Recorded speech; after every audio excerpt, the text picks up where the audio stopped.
Alright,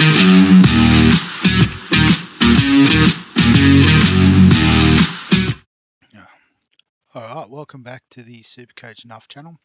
In this video we're going to review round 14 of the 2024 AFL SuperCoach season.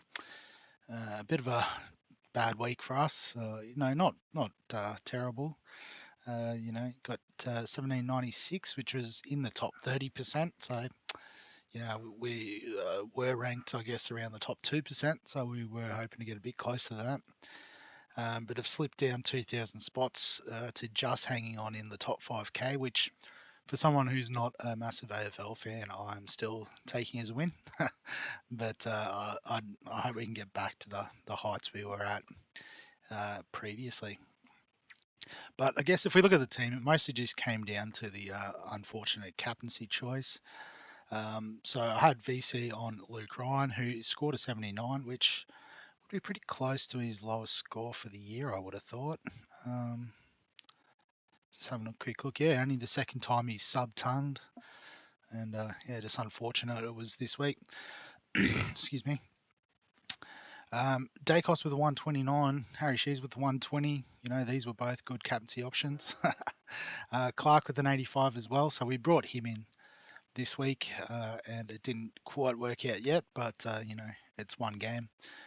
Houston with a 174, so obviously he was the captaincy option this week.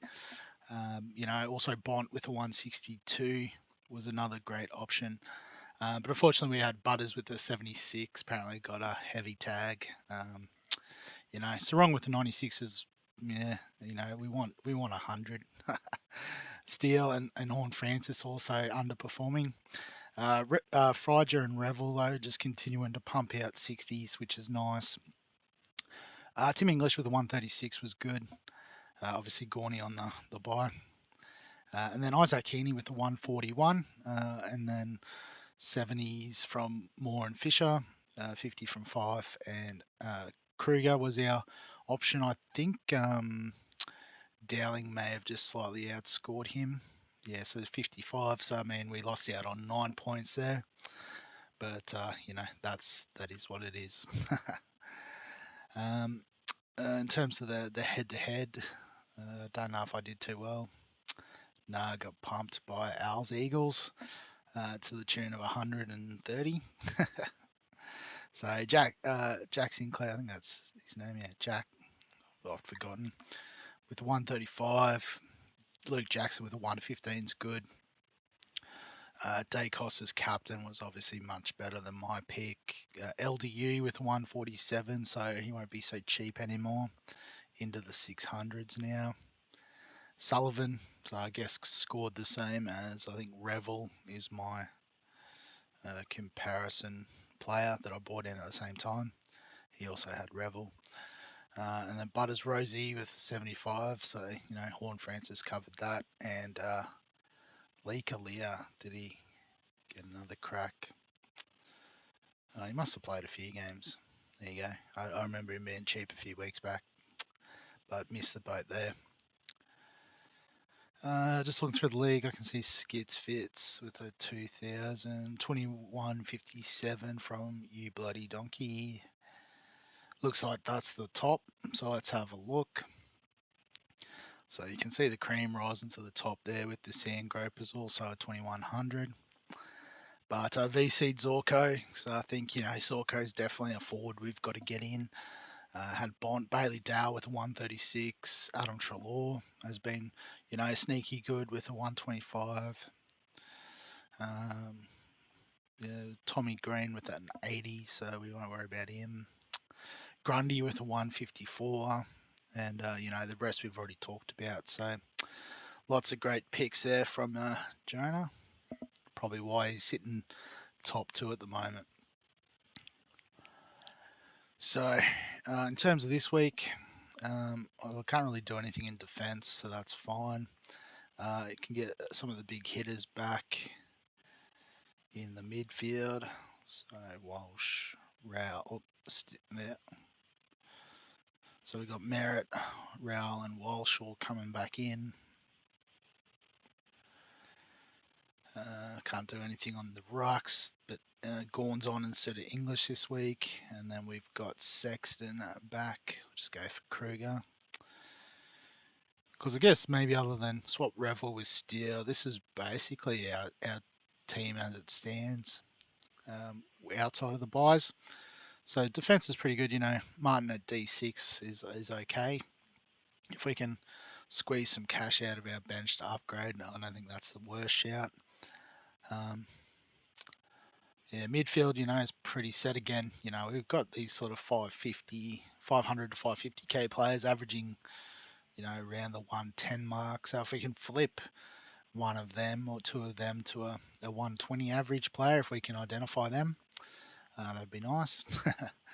And then the forward line. So, those three are set. I think, Fisher and Sexton are borderline holds, and we'd really love to upgrade Fife, but we might have to wait until Richards makes us a bit more cash, I think.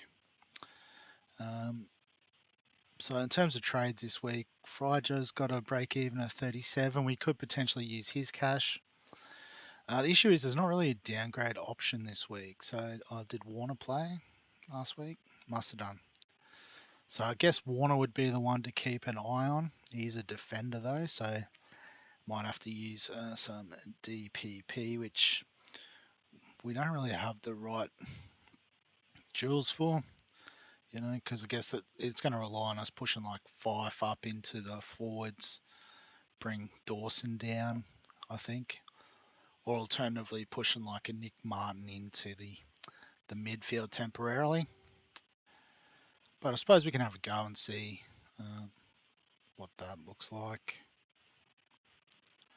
Break even, Warner. So it only gives us 164, so definitely not enough to go from 5 up to Zorko.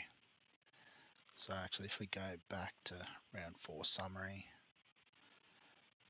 it'll be up here somewhere. Yeah, so 573, so we're still about 60k off. I guess if we can do another downgrade, but the issue is there's not really anyone playing, as to the point I was trying to make earlier. So, Dowling is definitely one for next week.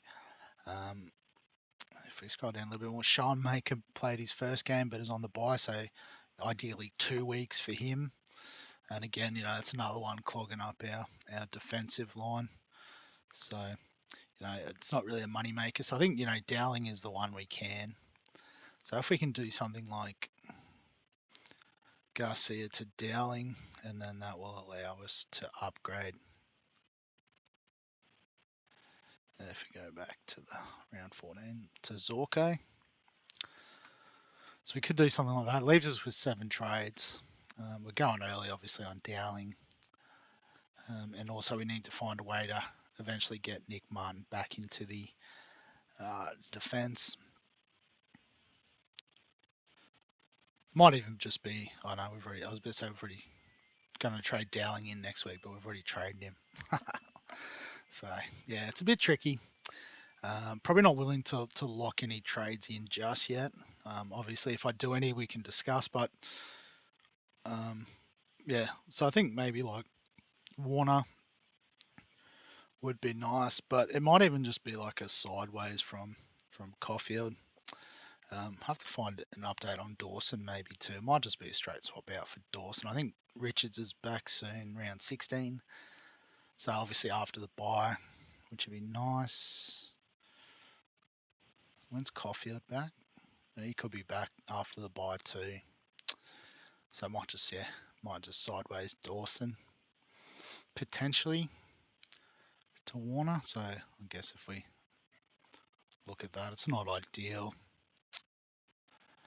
But I mean, if he's playing this week and he's going to make a bit of money, we'll absolutely take on Warner. Yeah, so it might just have to be that. We can use Fryger's money next week to trade to Dowling.